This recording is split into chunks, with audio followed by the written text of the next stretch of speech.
যে দাঁতের সমস্যা হলে শুধু দাঁতের মধ্যে সীমাবদ্ধ থাকে তা না, দাঁতের সমস্যা, দাঁতের ইনফেকশন অনেক সময় ব্লাড সার্কুলেশনের মাধ্যমে পুরো দেহের মধ্যে ছড়া যেতে পারে।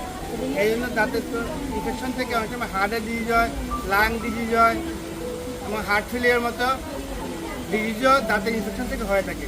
তাই দাঁত হেলাফেলা জিনিস না, দাঁতকে সুস্থ রাখবেন, দাঁতের যত্ন নেবেন এবং প্রতি বছর একবার বিশেষজ্ঞের কাছে পরামর্শ করবেন।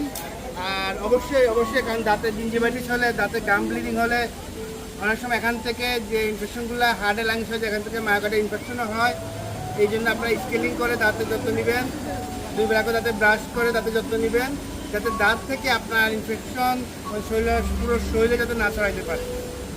আশা করছি ছোট্ট ইনফরমেশন আপনাদের ভালো লাগবে। ভালো থাকবেন, সুস্থ থাকবেন। আবার একটা সুন্দর পরিবেশ, আমি যদি আপনাদেরকে একটু ভিউটা দেখাই, এটা মামাঘাটের একটা প্লেস। তো ভিউটা দেখে আমার কাছে ভালো লাগছে।